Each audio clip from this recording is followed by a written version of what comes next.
Hello, everybody. You're listening to the Big Chill Podcast. This is episode 634, Rapid Random Friday Facts.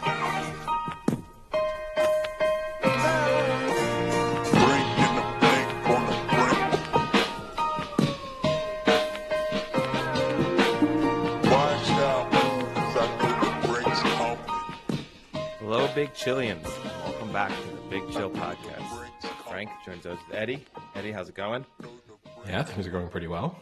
How are you? Not too bad.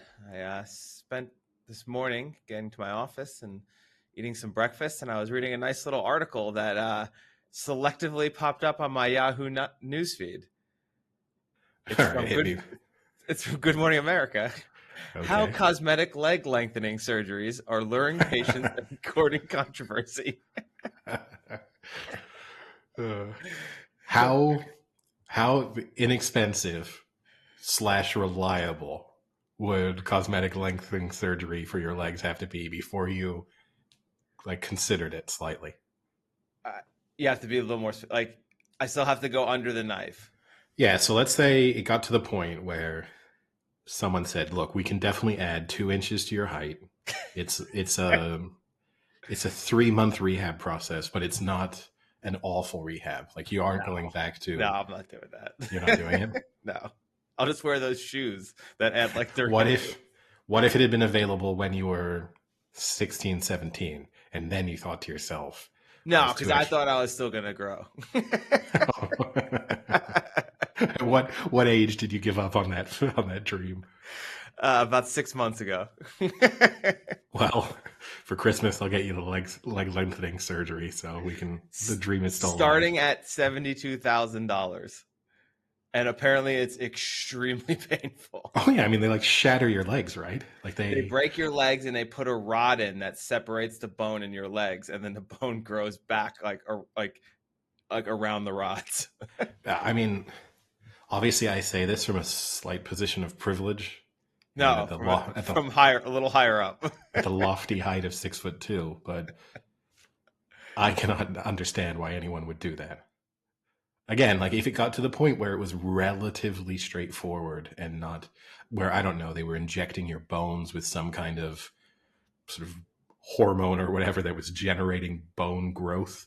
If we really sort of got to that stage, and maybe as part of that they had to slightly fracture your legs, but not in quite a horrific of a manner, but you got to be your height has to really, really bother you to be willing to A, spend that amount of money, and B, go through that. Well, I think it is. I'm sure it's, I would bet you 95% are extremely rich people who have that inferiority complex because they want to be the boss of the room, but feel like they can't because of their height. But if you're interested, Eddie, I don't know if I'm going to be like, "Hey, look, Steven can't be CEO. He's not tall enough." But then no. I'm saying he hobbles into the boardroom a couple months later. Wow, Steven, I don't know what it is about you, but you've just got more confidence. But Steven's already CEO, is what I'm thinking. Oh, he wants to tower over Elon Musk. Yes, but it is now streaming on Hulu in one of the episodes of Impact Nightline. They've done. The thing is, I disagree with you. I think it's mostly people who have a lot less money than you think they do. It's like those crazy stories about people who turn themselves into cats and stuff, and they've spent they're psychotic. That's the 1%ers of those things. No, I'm not. But those people, they will be like, "How much have you spent on your cosmetic surgery?" I'll be like, $1.8 million. And it's and then you find out they just work in Costco, stocking shelves. And I never understand how they've managed to make the economics of this hobby of theirs work. It's a real shame, because if they applied themselves to something slightly more meaningful, they'd probably be able to take over the world. But instead, they're just trying to fund, cat transition surgeries. So one of the people, I guess, on the episode on Hulu is a man named Hugo Ramirez, who says he carries many of the hallmarks of the billion-dollar box office star. His muscles protrude from his body while simultaneously sporting a shaved head and rich tan. The entire package comes draped in expensive designer clothing.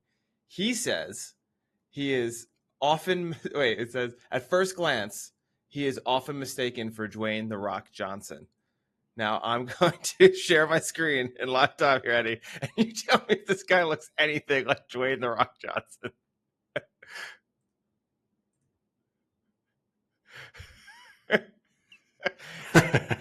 Were you fooled? Did I fool you? At first glance, yeah. Yeah. Second take, I kind of figured it out. For those who, obviously, listeners, we'll put a picture of this up on our Instagram and Twitter so that you can see for yourselves. Good opportunity, I guess, to say, if you're not already doing so, follow the Big Chill Podcast on Instagram and X. Just search for us there, and you'll probably find us. The crazy part is it says you can gain about 1 to 3 inches. And if you choose to, you can do it like at the upper leg muscle, upper leg bone. And then after everything is recovered, you can do the lower leg. So you theoretically can add almost up to like 6 inches of height. This guy's doing both. That is crazy. I mean, that's also... I would, if you're going to do it, you'd think you'd want to do like a 1 or 2 inches where maybe you could get away with people who knew you not really being totally certain that something in you has changed. You know, like, it seems like Frank's a little taller, but if you all of a sudden came in, you were 6 inches taller. I mean, but what would be funnier, even funnier than that, though, is like you've been gone for like 8 months, and then you show up and you're just 6 and you're half a foot taller. Hey, where'd you go? I just went on vacation for a really long time. I had to decompress. Decompressing did wonders for my spine. Really. Yeah, I went keto too. I went keto. I think it's that. Now, speaking of article suggestions, I also had an interesting suggestion on my daily sort of perusing of the internet. Oh boy! And that is this an Instagram or a Facebook? No, this was just like, it was on a sort of aggregated news website that I read. And this one related to... Fox News. No, the percentage of people who believe in superstitions when it comes to watching their favorite... Wow, that is directed. Specifically for sports. Specifically for people watching their favorite sports person or sports team. So they didn't necessarily focus on an individual sport, but it was a poll of 2,000 people, and it asked them a variety of questions surrounding their sports-related superstitions. Because so I'm interested to see what they say, because my take always is that people will do the superstitions just because I think they want to be part of it. Like they want to think, like they had some factor, they contributed, even though deep down they know they don't. And I think even though deep down they know that whatever they do in their room, apartment, house will have zero impact, the crazy part is people like you who genuinely believe you do have an impact. No, so I don't genuinely believe I do, but I also don't genuinely believe that I don't. And I think the thing that's going to worry you is there's more people like me than there are people like you. No, I think that should worry you. No, well, in a way it does. These are the same people that are doing cosmetic surgeries to become cats and dogs. Well, and also what happens when I'm up against one of them? If we both think that our superstitions work, what happens when we go head to head? So, can we outduel each other in the power of our superstitions, or do we just cancel each other out? Are there examples of superstitions here? Sort of. So they gave people sort of general, do you do this sort of thing? So 25% of people revealed that they will carry out what is classified as an unusual ritual ahead of a game to help improve the luck of their team or the person they are supporting. Ahead of the game. So even before the game. Yeah. Okay. Then 23% must sit in the same part of their house when watching a game. 24%, this seems very European, and it makes sense because I think the poll was entirely carried out in the United Kingdom, but 24% of them will kiss the badge of their beloved club or nation, either ahead of the game or during the game. Now, this one's really in my wheelhouse. 22% will refuse to watch a match with a specific person who they deem to be unlucky. That is good. And then during tournaments, 23% of superstitious sports fans said that they will not wash certain items of clothing until their team has been eliminated. Oh my God. What is wrong with people? And then this one I didn't totally get. 22% said they will sit in the same lucky seat within a stadium. Now, either you're probably a season ticket holder if you're going to like multiple matches within a season.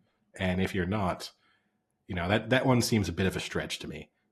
So now that one to me seems the most interesting because I can foresee the scenario that someone goes to the match, goes to the seat that they last saw their team win, where they sat at, and like tells the person, hey, listen, I know my seat is 27 rows behind yours, and it may not look like it's a good seat, but what if I told you the last time I sat in your seat, we won the playoffs? This might be a hack. He's got a 1 in 4 shot, according to this poll, that guy might believe him. Yeah, no, maybe this is a hack to try and upgrade your seats during a game. If the team you're supporting starts to lose, you just move to a much better seating or sort of spot in the stadium and try and convince people that you must sit there if the turnaround is going to happen.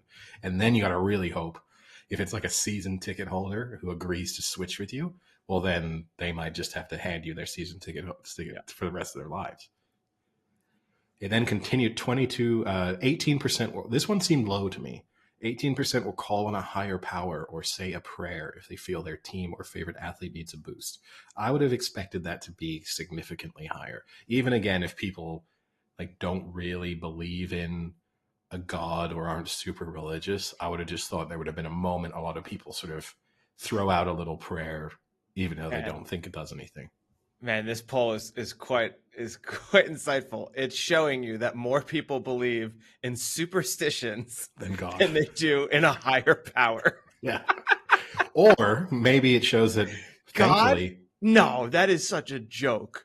But let me sit here with my feet crossed and uncross them 6 times in a row before this kick, because that's gonna win it. Well, maybe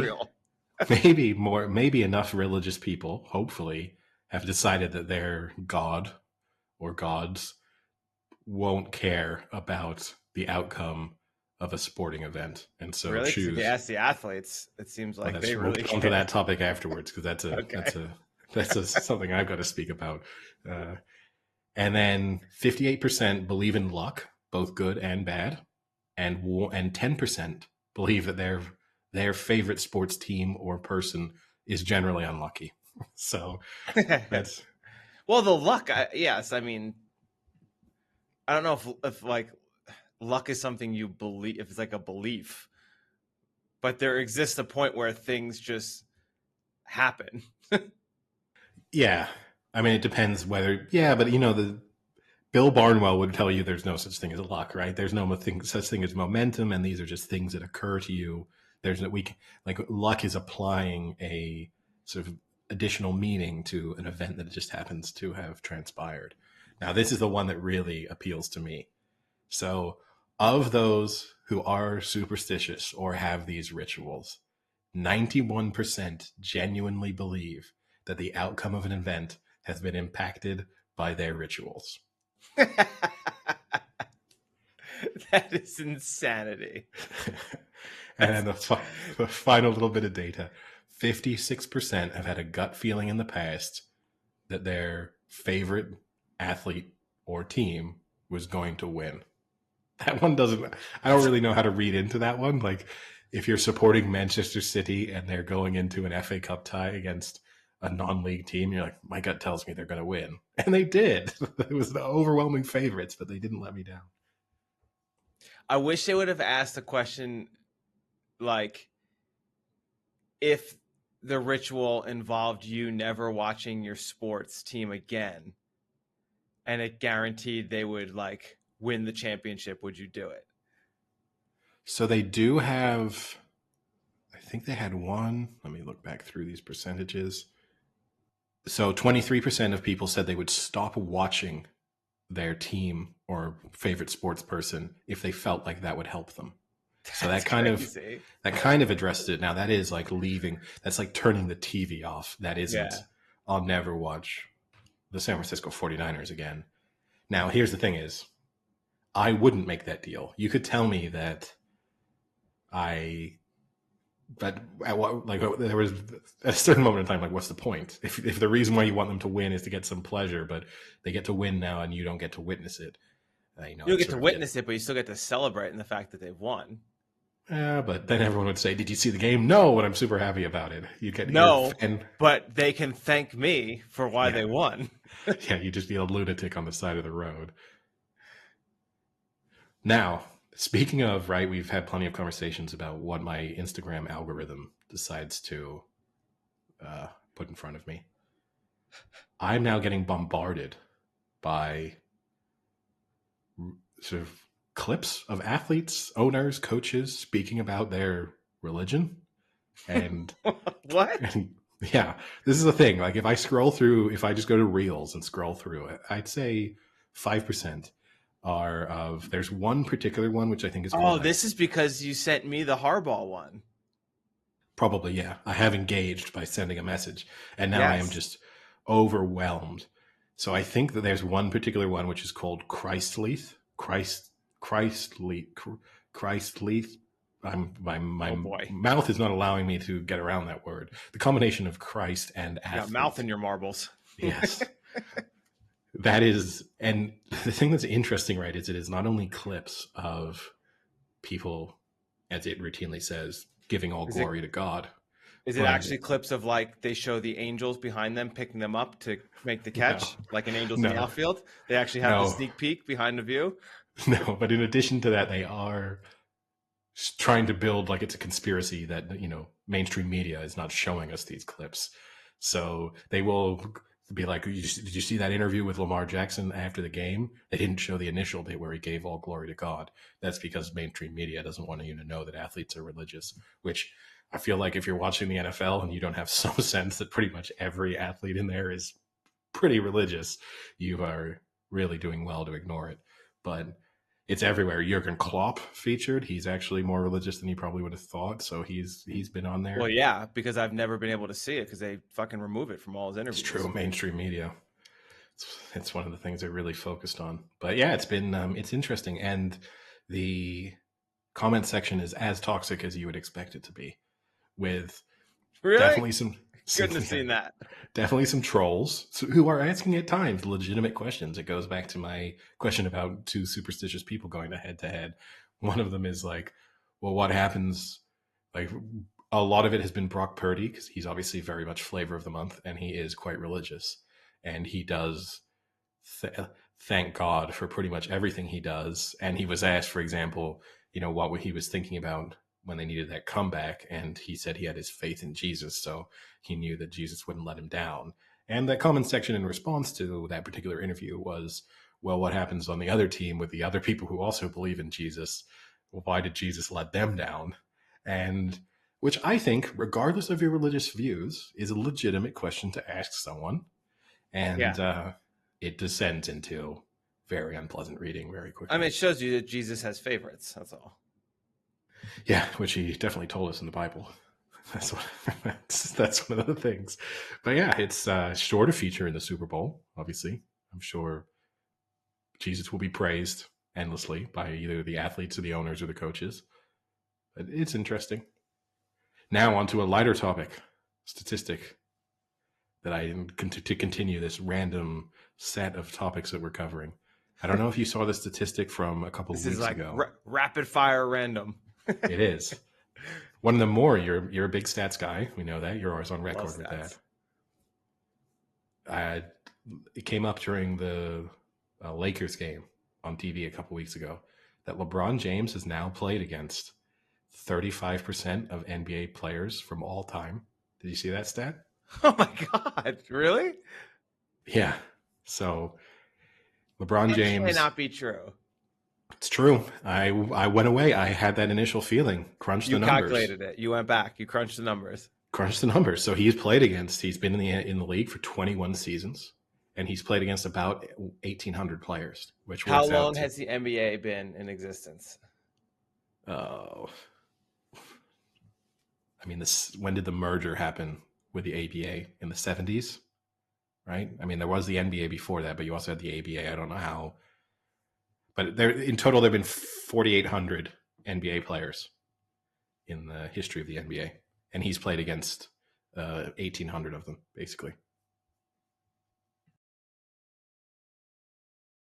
But what they didn't say, which is even more remarkable, that isn't the most.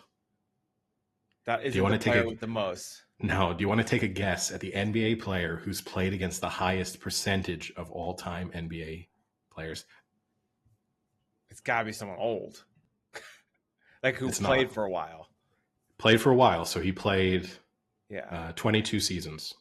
Oh, wait. Is it Vince Carter? It is Vince Carter. No way, really? Yeah. That is the most impressive thing I've ever done on this podcast.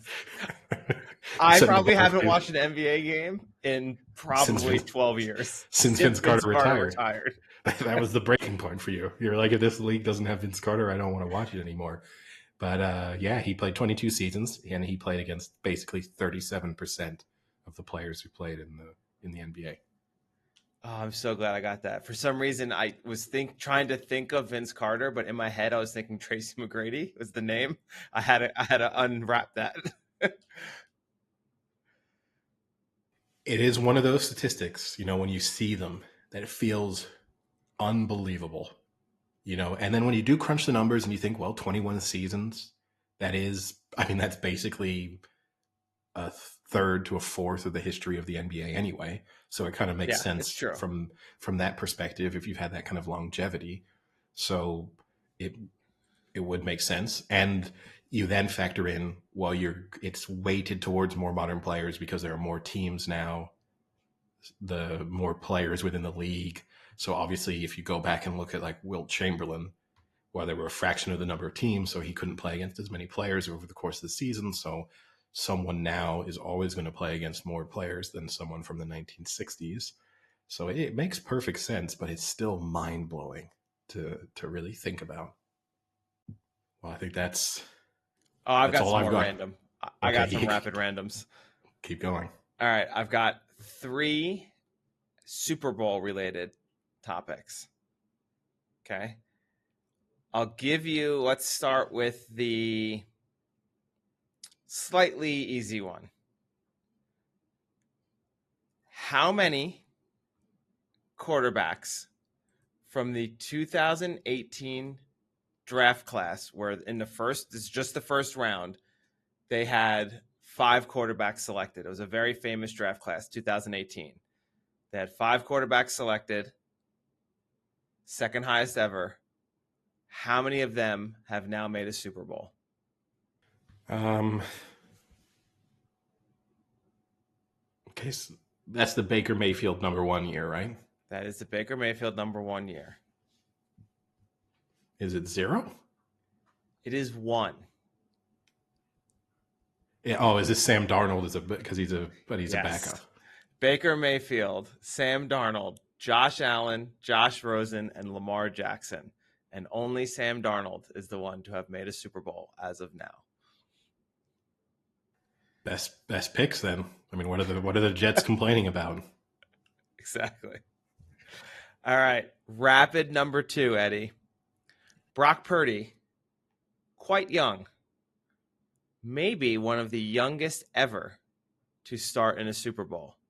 True or false? I think he's the second youngest. I think I saw this. Maybe. Is he the second youngest? He is not the youngest. He's the third youngest. Third youngest. Do you know who is the youngest quarterback to ever start a Super Bowl? Is it recent? Like in the last 20 years? No. It's not this century? No. Is it in the 90s? It had to have been probably late. No, it was probably 80s. No, it's definitely 80s now I think about it. Joe Montana. Nope. That was my Dan guess. So. Marino. Fuck. All right. Started off so young, made it so quick, but yet never won. Last question of that. Is Brock Purdy younger or older than the first time Patrick Mahomes made the Super Bowl? So you're either asking, is Patrick Mahomes number 2 then in the youngest quarterback list? We know that from that previous information, there's only one person. Mm-hmm. I'll say that Mahomes was younger first time around. Mahomes is older. So Brock Purdy will be 24 years, 1 month, 16 days. Patrick Mahomes was 24 years, 4 months, 18 days. So he'll be 3 months younger when he hopefully starts in the Super Bowl. Yeah, something. Did you see that clip of that was going round of York, the Niners owner, speaking about, or president, I guess, whatever his official title is, speaking about how Kyle Shanahan came to him during preseason last year and said, "Hey, we got a problem."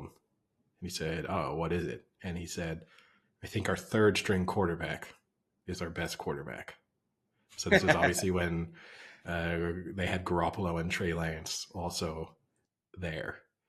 And he said, "Don't worry, we're not going to make a change to the draft." As a rookie? Or was that his second year?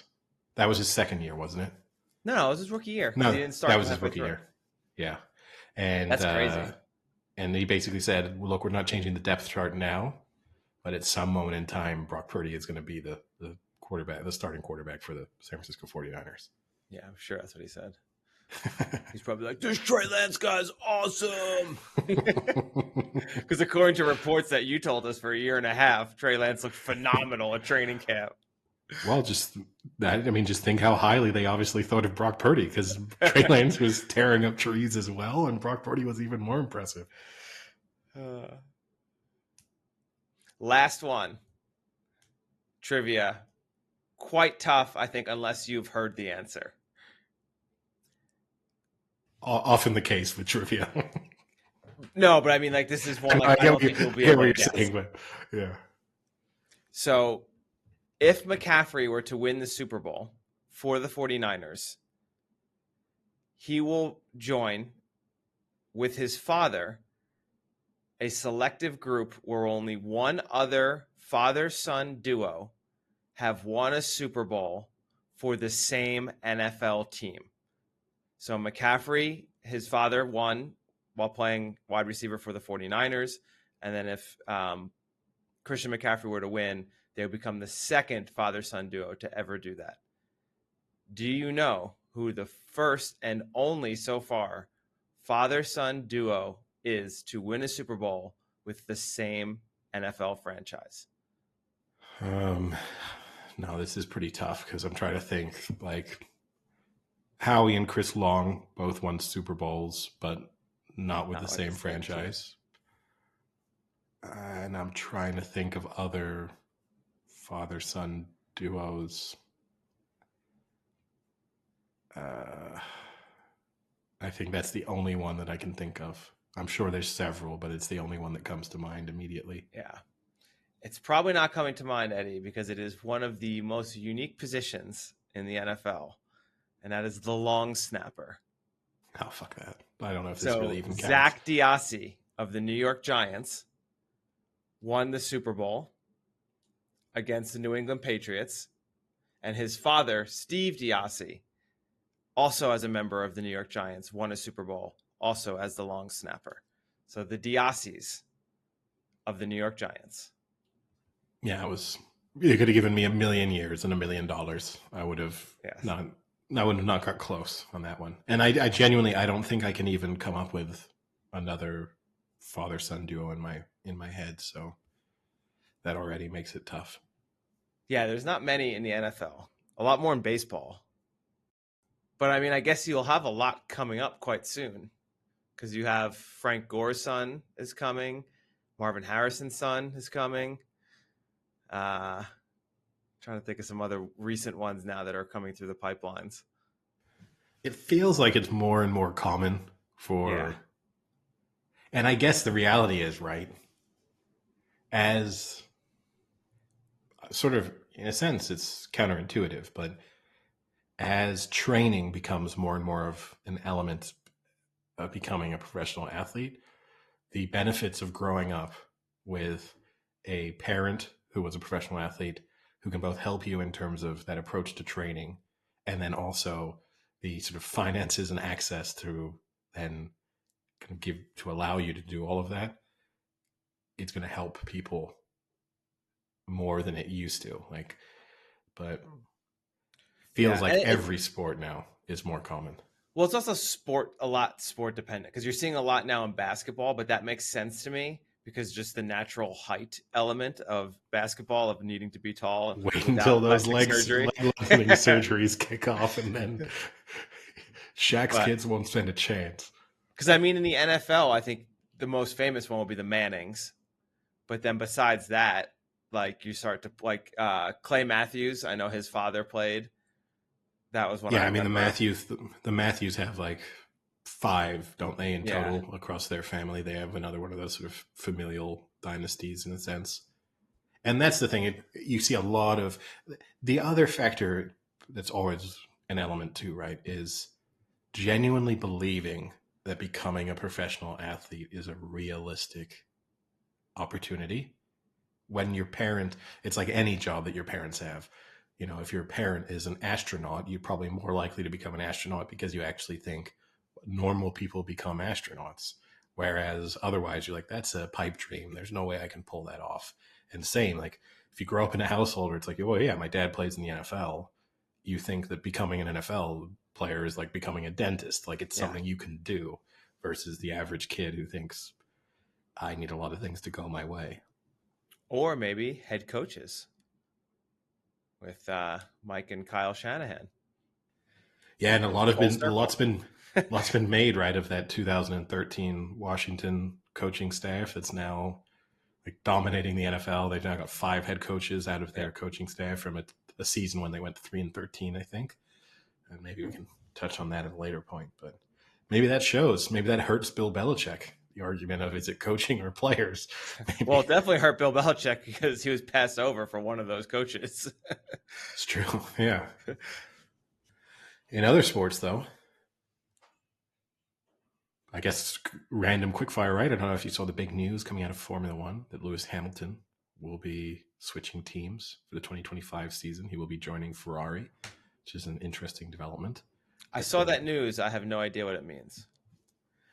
well, it just means obviously there's only two drivers per team, or two cars per team, so two available seats, and he will be leaving Mercedes to become a driver for Ferrari, which Does Ferrari that have give been a him bit. better or worse chances to win? I mean, I guess you're at a little bit of timeout, so it's hard to be certain of what those respective car strengths will look like in 2025.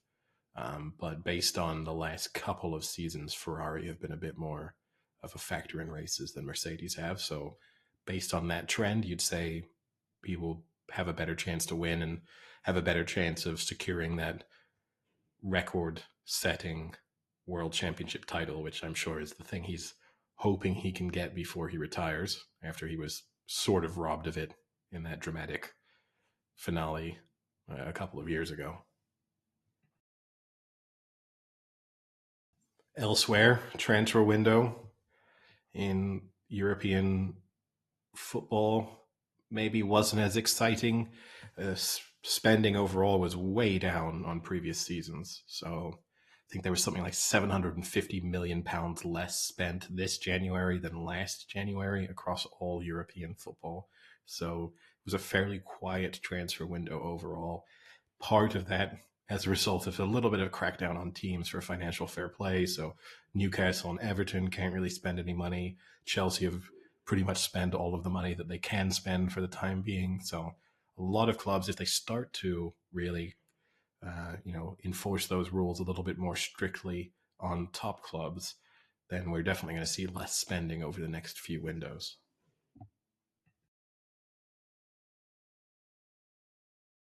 I mean, who do you think needs to spend right now the most? It definitely hurt Newcastle, you would say. They've got a small squad. They've been hit by injuries, and they're trying to make that step to that next level. I mean, it will be a disappointment for them, obviously, if they don't get Champions League football this season. Then it will feel like they probably missed an opportunity there to try and cement themselves as a top four team. So I think Newcastle maybe were the ones who are most hurt by that inability to spend. And in particular, too, right? Because with the way the financial fair play works, they need the additional revenue from Champions League football because that just allows them to spend more money. So it really is a kind of vicious cycle for them. If they don't get Champions League football again this season, then it means they can spend less. It's a rolling 3-year period basically where your revenue in your last 3 years affects what you can then spend. So the one Champions League season will boost those finances, but if they don't have that on an annual basis, then there will come a time where they have to cut their spending the following season. So they're probably the ones who needed it the most. Elsewhere, I don't know. I mean, I think a lot of the clubs, obviously City don't have a great need kind of to spend. Liverpool, they kind of do little bits and pieces of strengthening. Same goes for Arsenal. Really need a goal scorer. They weren't going to do that in this window, though. I mean, there was talk of them obviously trying to sign Tony, and seemingly they weren't willing to splash the cash on that front. But They shouldn't have bet on that. but yeah, I think they're the club of the big clubs. They're the ones with the most obvious need in terms of their weakness. Some of the other clubs, like Spurs, are dealing with that difficult balance of players being away in the African Cup of Nations and the Asia Cup. Same, even Liverpool obviously being affected by that, although it doesn't seem to be impacting their results. If anything, they're playing better football at the moment than they were a month ago. So maybe they don't want Salah to come back right now. But yeah, I think Newcastle, there's a good chance that 5 years from now we look back and think Newcastle missed their opportunity to really try and take a big step forward, and that the injection of Saudi money may not quite have the same long-term impact that we thought it was going to have, considering the fact that they're up against other, billionaire owners and clubs that generate huge revenues. Speaking of Saudi money, though, we're not going to really talk live, but we're going to talk speculation. Live. Well, we'll kick things off. Speculation is rife that Saudi Arabia will be investing money into the English Premiership in rugby, which has been going through a pretty hard time financially at the moment. Clubs have gone out of business. There's been a cut to the salary cap that they have. A lot of England players are choosing to go, or not a lot, but a number of England players are choosing to go abroad to earn more money. You can go to the top 14 in France or Japan. There's certainly more money to be made elsewhere. And that obviously is fertile ground for Saudi Arabia to step in and say, hey, we've got all the money you need. Why don't we start taking over rugby as well? So I think probably not far off rugby clubs throwing around astronomical amounts of money in a totally non-sustainable way to just pay people more so that they stay in England, but we'll see what happens. Rugby's obviously an interesting test case because it has the rules, depending on the country, different rules as to whether or not you're eligible to play for your international side. Like you cannot play for England in rugby, for example, unless you play in England. So the same goes for New Zealand. Wales, you have to have a minimum of 25 caps, I think. So 20 appeared for the Welsh national side 25 times, and then you could go abroad and still play for Wales. So it does vary from country to country, but it means that when you do have players choosing to go abroad, they are foregoing their international career. A lot of them do it like in the window between World Cups, so they can go abroad, earn a lot of money for 2 years, come back, still make the team for the World Cup. But still, it's an interesting situation the sport finds itself in. Yeah, that's so unique to rugby that they do that. I kind of like it, but at the same time, I kind of dislike it because it's like players maybe only have sometimes, like a 3-year window where they're going to be at the top of their game to make the most money. And their country's basically saying like, well, no, you want to play for us? And then you look like the asshole, right? If you don't play for your country when you're in your prime. Oh, yeah. So like you're in like a lose-lose situation almost. It's like, but I also slightly respect it a little bit, but not so much. I think I more lean towards players should be able to make as much money. Having said Yeah, that, my okay, go ahead, because my other comments completely different. going to take us to down a different path. Yeah, I do agree with you. It's tough, especially in a physical sport where your career can be ended pretty quickly through injury, and also the long-term effect of playing a sport that's as high sort of contact as that is more, like a 50-year-old former rugby player looks different than a 50-year-old former tennis player. So the need to earn that money is different. But at the same time, I get that trying to maintain the strength of your domestic league, combined with the big reason for it too, is that the calendars are not synced in terms of from different leagues. And so you can go abroad and play, like say you go and take a contract to play for a club in Japan. It means you might not actually be available to play for England at certain moments in time because that league is not going on, not making players available at the same time. That's the big argument they have as to why they do it, is so that they can actually pick the team that they want to pick. But it definitely puts athletes in a tough spot. I don't know what I would do if a club if I were an England player now and all of a sudden a team from France or Japan came and offered me triple my salary to leave. And I thought, okay, I'm going to miss out on a couple Six Nations, but I can come back in 2 seasons to play in the next World Cup. I'm probably taking the bigger salary. Yeah, probably. But my other question is, and I know the answer is never, but at what point is the Saudi investment fund going to be overspread in professional sports that they're going to run out of money? Yeah, it'll be interesting. 50 years from now, they're just doomed. Like just Saudi Arabia broke, and then because collapsed. of it, all of professional sports collapse because they've infiltrated it so much. Well, there you go. Go and write your season of Black Mirror based upon that, Frank. But I think that's not a bad episode. But I think the fact that they can literally print their own money probably means that they're okay.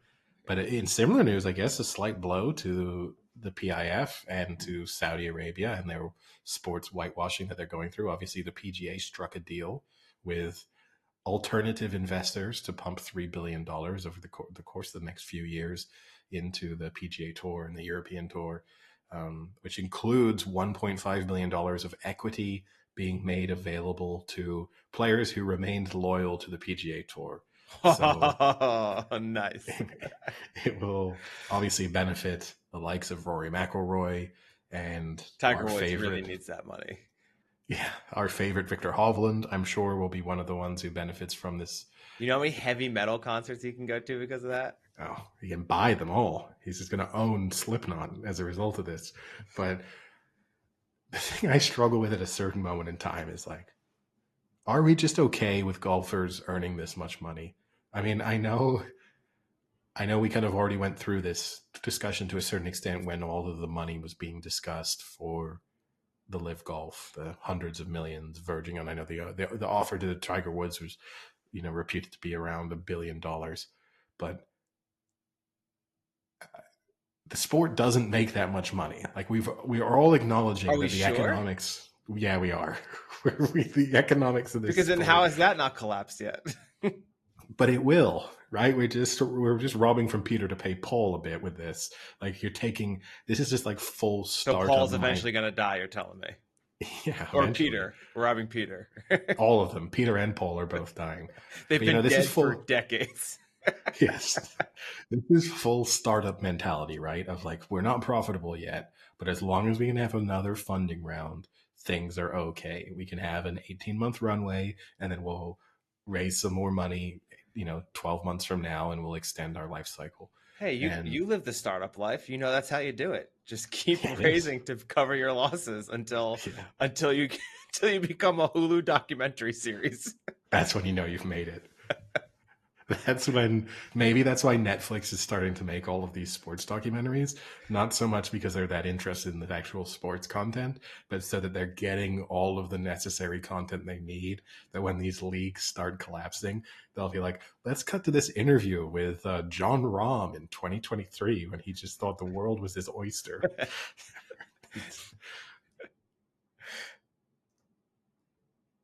But yeah, that's the end of the Saudi talk. We don't have to talk about LIV Golf anytime soon, probably. Well, until I go to the tournament in Tucson.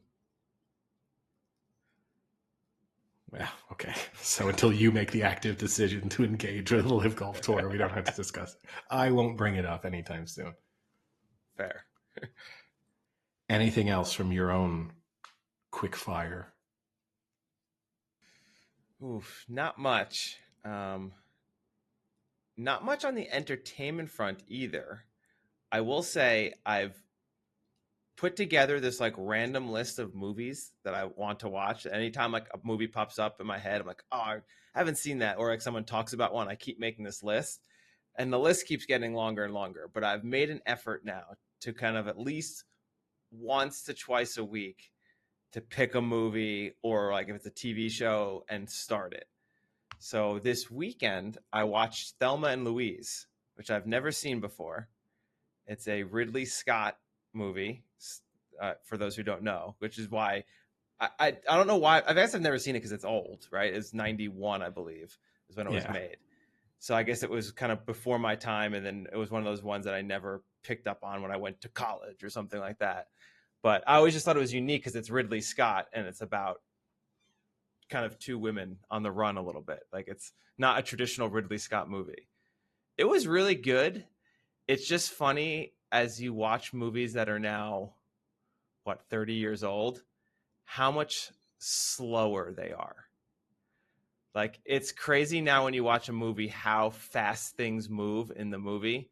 Like within 15 minutes, you're expected to have understood that these two people have been, in a relationship for 15 years, blah, blah, blah. But like back then, everything just took time to develop. And there are scenes where it's like, why are we still on this scene? Like, come on. But it was just a different time. And sometimes I like it. But then last night we watched 2001: A Space Odyssey, which is, regarded as like one of the classic movies of all time. It's a phenomenal movie, but there are scenes that are like 15 minutes long. And you're just like, this could be 10 seconds. Like, we get it. Well, then I suggest you watch Dances with Wolves next. Then you'll really get those extended long Should I scenes. put on the list? You've not? Have you seen it? I think I've seen it. I have no recollection of it. Well, I mean, you could say that. We could just have that as a blanket statement for pretty much everything with your life, Frank. That could just be. I should make that a media clip that we use. But no, movies I remember pretty well. That's one thing I do remember: movies and TV shows. Speaking of TV shows, I think this is, if I've got this right, a TV show that you watched as a kid. That's Monk? Right. What show?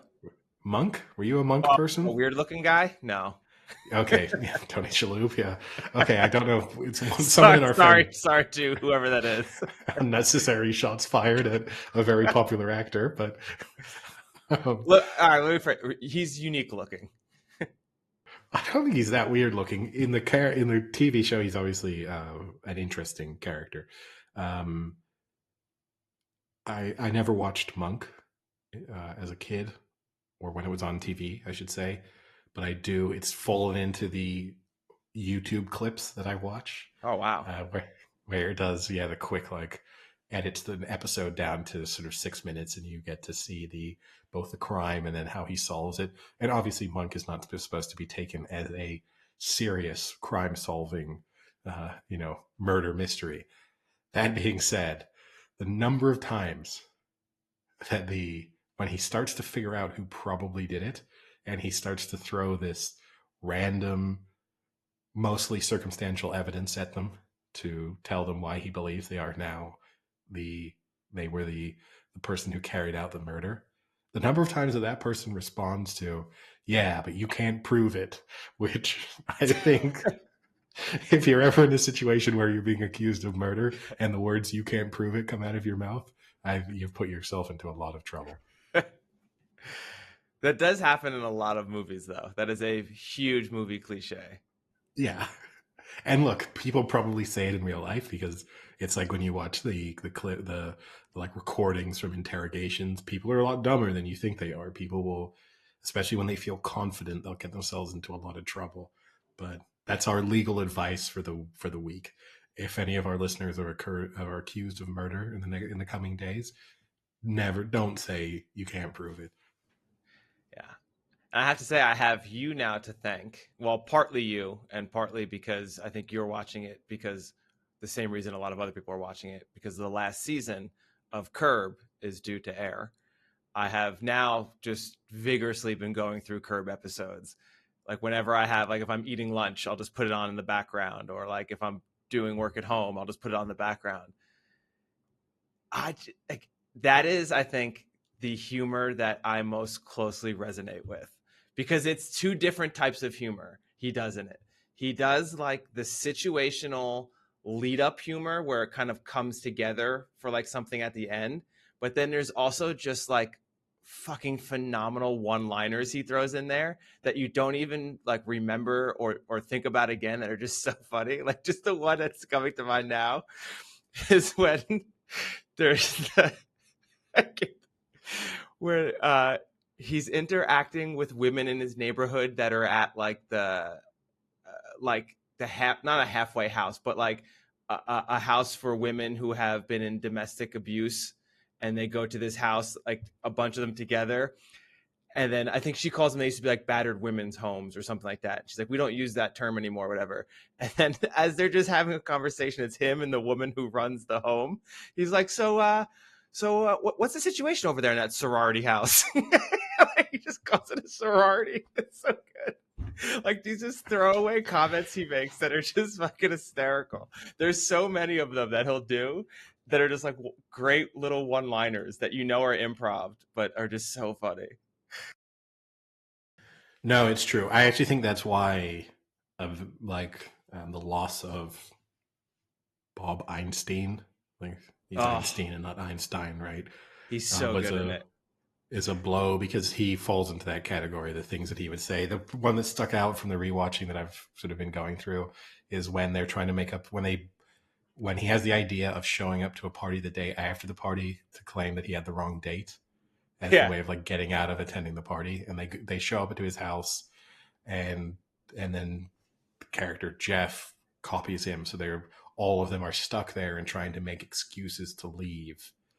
And one of them is talking about how they have to go home and help their daughter make puppets, and then Larry David is saying how he has to go because his dad is sick, and then like the throwaway comments is that they can enjoy themselves tonight and tomorrow they can take the puppets to perform for his sick dad. Like he just like weaves it together. And again, it's like you just see the like, it was an improvised line, and the quickness in terms of connecting the two things is impressive. No, the other one that that comes to mind with Einstein, right? Not Einstein, is that what you said? Einstein. I'm pretty sure it's Yeah. Einstein, yeah. Yeah. But he does. There's a season. There's a season where Larry's getting divorced, and they all want to get divorced, but they meet up with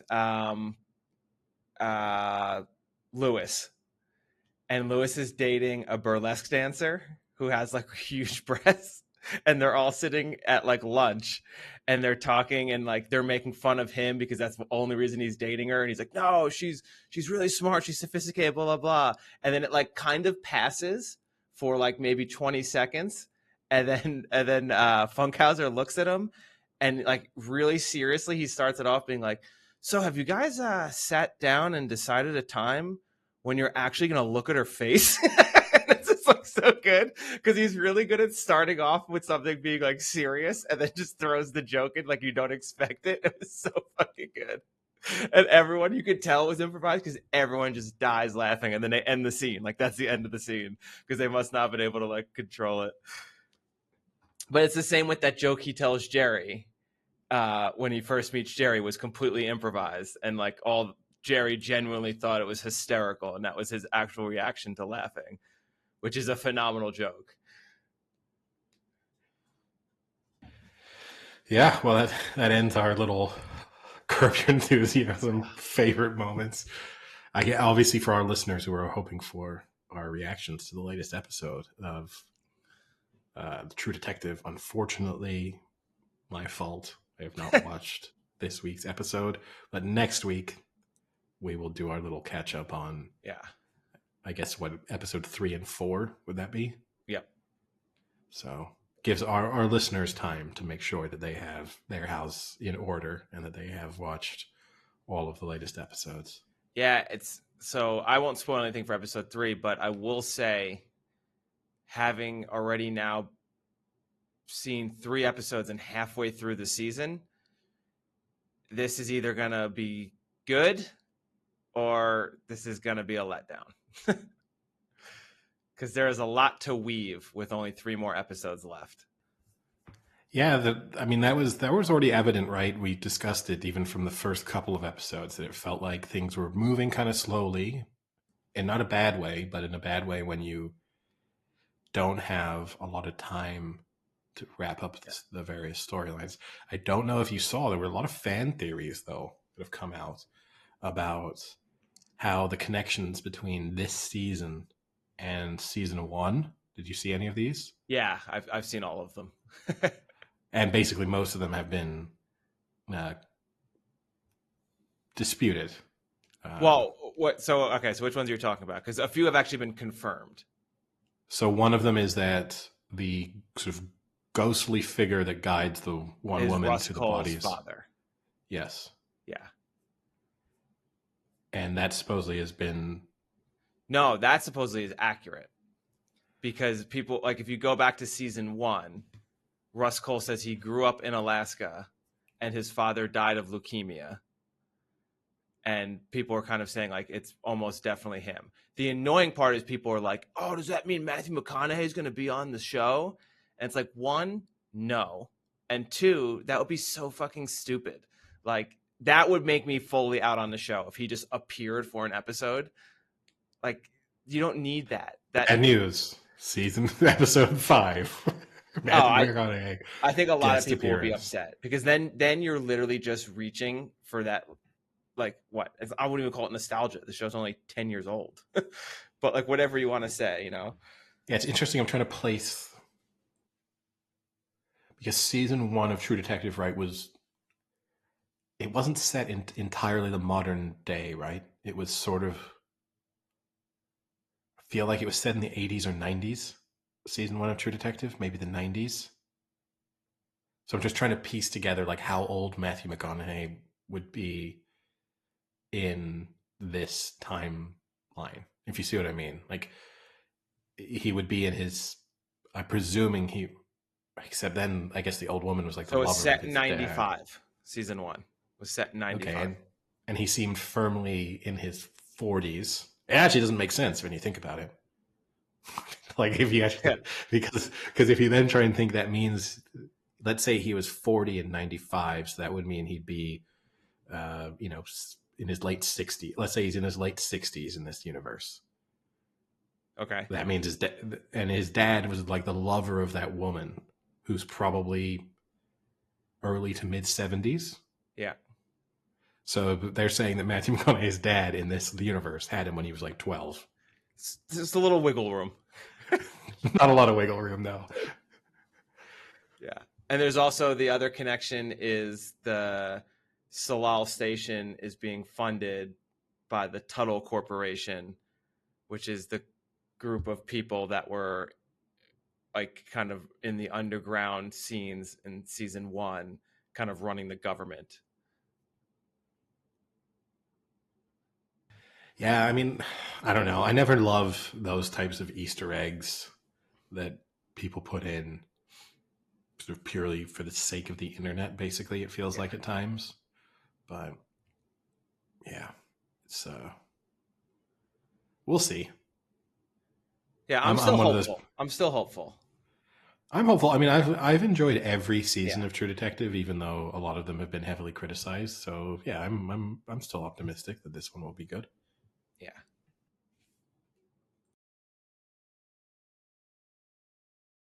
All right. Any other topics to cover before we wrap things up? No, I don't think I really have anything else. I'm going to another Arizona basketball game on Sunday. They are quickly dropping down the charts since we saw them. I watched this really interesting statistical breakdown of the correlation between speed at which you play and like field goal percentage, and then how that correlates to good performance in March Madness. And basically Arizona, although statistically are very good, their speed of play is super fast. Too And fast. basically, and yeah, they're Okay. based on historical performance, it doesn't line up well for the University of Arizona, because Okay. basically the argument is if you play at that speed, you actually increase the chances of just things going against you, that Luck, you just as you would say. create luck, yes, or momentum even potentially. But that just, if a team gets hot and starts hitting those threes, or if your shooting falls apart, you're sort of not, the pace of play actually starts to hurt you as you perform badly. But it So, was, so when I go there Sunday, I got to keep yelling, "Slow down." yeah, When slow it people are down, chanting slow it down. defense, I'll be on the other side, be like, "Slow down, slow Exactly. down." Yeah. Make sure they use at least 20 seconds of the shot clock. It's kind of like the Patrick Mahomes defense theory, which I don't buy. So maybe I don't buy this theory. Maybe you don't. I mean, this one's less of a theory and more of a statistical certitude, I suppose. But whether or not it can be used to predict future performance, I guess is the question. But certainly in terms of analyzing historical performance, it's pretty accurate. Now, I don't go into enough detail when it comes to statistics of college basketball to know whether you kind of the person presenting these, it's sort of cherry picked the statistics that supported their argument. Like, that's always the thing you have to be cautious of, right? We will kind of be attending a Six Nations match. We won't be in the stadium, but we'll be in the city. Oh, a few weeks from now, Yeah, yes. a few weeks from now. Yeah, we will be in Dublin at the same time that the Six Nations match is taking place. Yes, and we'll be going for a stag party. So I think maybe at this point, Eddie, we ask the listeners if they have a great stag party story or like tradition or thing that they did. Maybe send us a little message, let us know, and we can discuss them, because I think we should discuss a few ideas going into this party, which is going to be quite large, and we'll have some opportunity for some unique things to happen. Yeah. So yeah, it will be in Dublin. So I guess it's in particular, if you have suggestions on stag/bachelor party activities in Dublin, that would be even better. But if not, suggestions for groups of 30 plus people, that would also be useful. Keep that in 25 to mind. 30 people. Yeah. Like we're close to fielding a full NFL team. So if that's like one of the suggestions is to start your own franchise and try and enter the league next season, that could be considered. But yeah, it should So be we interesting. discussed much earlier, I guess, like probably a few months ago, when we were first discussing the stag party, that we want to test out the Venmo idea of like Venmo us some money to buy drinks and this and that. I'm going to start it up. How do we attack this? Do we just put it like on Instagram and let all of our friends reshare it so that their friends can tap into it? Do we like post it like on social medias? Do we print t-shirts out? What do you think we should do? I think it's got to be the T-shirt. As I said, the issue with the Venmo, right, is that it's not a European thing. Yes. So you're What about Irish? What do you mean? Do Irish people have Venmo? Yeah. No, it's a purely American thing. Okay. So you'd have to do like PayPal or something. I don't know what you'd have to come up with. You'd have to do like a QR code with For PayPal? Maybe. I think PayPal, at least, it's universal. So It's should like I make a shirt with like 14 different QR codes for every type of like bank transferring system available? Yes. Yeah. Now, I don't know if it came to mind the other day. I was watching like a thing on YouTube about some college student who held up his Venmo details at college game day a couple of seasons ago. No. With like beer. He held up this sign. He was like directly behind. I remember that. And he got over $1 million. What? Yeah. So I was watching this. So he held up this sign behind, it said Busch Light supply needs replenished, and then included his Venmo username, and in total got over $1 million from it. Holy shit. So we got to do that. Which is unbelievable. At what level of money if we make during the stag trip, do we not tell the other 27 members of the stag party we've got this money and we just keep it Just ourselves? $10. If it can buy me a breakfast, I'm not telling anybody. Yeah. Now, admittedly, this guy did switch this campaign where eventually it became raising money for charity. So that's part of the reason why I think he raised as much as he did once it started to take off. But yeah, it's what about the interesting GoFundMe? Do Europeans have GoFundMe? Yeah, they do. I don't know if people. Yeah, you could do a GoFundMe for a. Right. Yeah, you could do it that way. I don't know how easy it is to create. They'll take a chunk. They'll take a decent chunk. Yeah. Maybe that'll be the smallest QR code. We'll start at the top. Like, if you have Venmo, use this. And then a little smaller one will be like, if not, use PayPal. Just put a little letterbox on the back so you can just slip actual cash in. No, just make the back of his shirt super sticky and then you just slap it on his back. Yeah. Yeah, that's not good though, because Euro's not plastic money, so they'll rip. Shit. Yeah, no, it's it'll be interesting. I don't think we would get much. I think PayPal would work. I think the difficulty with PayPal, the advantage of Venmo, right, is it's so like ubiquitous in the United States that people are used to the idea of like Venmoing each other, and so whereas you don't think of like if I said like getting to like PayPal me money, it's like a little bit more of a hassle. People aren't doing it all the time, so I think that's the downside. Is it's just not quite, but the same thing just doesn't exist. But I think if we put the Venmo out on social media and then everyone shares it, I think we get a good amount of money. I know at least 3 or 4 of my family members that would throw in some money. Yeah, I think. Oh no, I don't doubt if everyone just put it on their Instagram story that you're getting probably at least. I'd be disappointed if you got less than $100.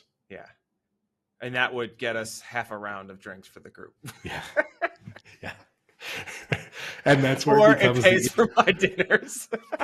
That's where the politics of who's controlling that Venmo becomes interesting. Oh, it's me. It's for sure me. Especially if it's like some guy being like, "Hey, I heard my parents just Venmo'd you $600." It's like, I don't know. I don't know who sent what. Yeah. Actually, I honestly think what we do is like we just collect it all, and then at the end of the trip, I just Venmo everyone like a cut of the money. I think that's the easiest way to do that. Yeah, maybe. But no, it will be interesting to see. But yeah, I think we'd get if you're really, I think that's less fun, right? Like the thing you want is random people on the street contributing to it or thinking it's cool. If it's just sort of fundraising from friends and family who think it's sort of a gimmick, it's kind of less interesting, right? Yeah, the on the street will be good. We'll get a t-shirt going. All right, I guess with that, we'll call it a day. Sounds good. All right, we'll do it.